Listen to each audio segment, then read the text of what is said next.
알리바바의 교훈. 중국의 최대 전자상거래 업체인 알리바바가 미국에서의 상장을 앞두고 많은 화제를 불러일으키고 있다. 공개 규모가 200억 달러로 미국 증시 역사상 최대 규모가 될 것이라고 한다. 따라서 알리바바의 창업자인 잭마에 대한 관심도 높아져 그의 일생이 영화로 만들어진다고 한다.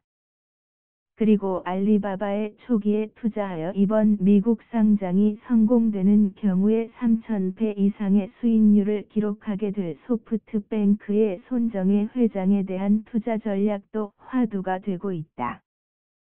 이와 더불어 전자상거래는 미국에서 시작되었으나 실제 돈을 버는 것은 중국이라는 비아냥도 있다. 이번 알리바바의 미국 증시의 상장에 즈음하여 몇 가지 시사하는 바를 살펴보고자 한다. 먼저 온라인 시장에서 15억 명이라는 내수 시장을 가지고 있는 중국 시장의 잠재력에 대한 재평가이다. 따라서 중국 시장의 현지화 전략 및 이의 성공이 중요하다는 점을 새삼 느끼게 한다. 예를 들어 현재 우리나라에서 어린아이를 상대로 한 온라인 위치 추적 등의 사업의 경우 아이디어는 좋았으나 우리나라에서는 크게 각광을 받지는 못하였다. 그러나 이를 응용한 중국에서는 상당한 수익 사업으로 자리 잡았다. 왜냐하면 중국의 경우에 매년 신생아만 3천만 명이 넘는다고 하니 그 시장의 규모에 따른 수익성은 미루어 짐작할 만하다.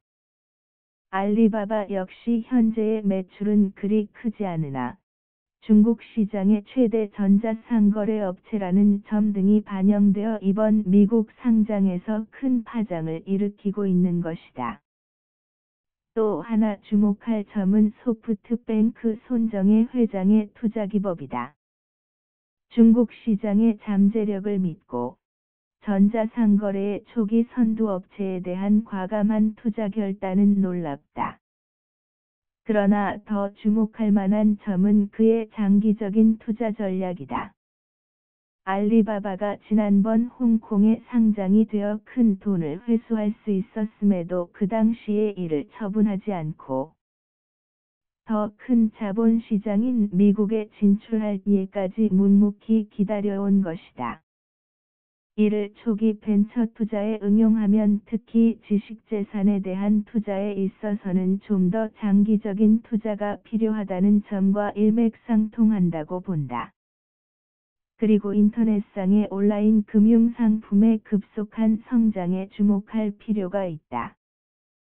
중국에서의 일상은 인터넷상으로 알리바바의 인터넷 금융상품인 위어바오의 수익률을 체크하면서 시작된다는 말이 나올 정도로 인기가 높다. 현재 통신과 금융의 융합은 가속화되고 있다. 특히 인터넷 포탈업체 내지 전자상거래 업체에서 금융업에 진출하여 인터넷 금융상품을 취급하고 있다. 이는 인터넷 거래로 인한 편리함으로 인하여 인기가 높은 데다가 최근에 인터넷상의 금융상품의 수익률이 높게 나오게 되어 더욱더 주목을 받고 있다. 물론 이에 따라 FMS 금융소비자보호 등을 위한 규제의 필요성도 제기된다.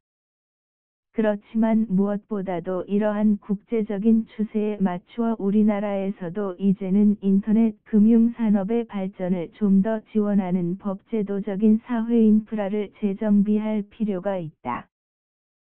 디지털 시대의 온라인 세상에는 국가 간의 장벽이 더 이상 문제가 되지 않는다. 따라서 온라인상의 관련 시장은 특정 국가의 내수 시장이 아닌 전 세계 시장 전체를 보아야 한다. 물론 언어, 문화 기타 사회적 인프라의 차이로 인하여 여전히 국가 간의 간접적인 장벽은 있지만 그 문턱이 낮아지고 있고 또한 현지화를 통하여 낮추어야 한다.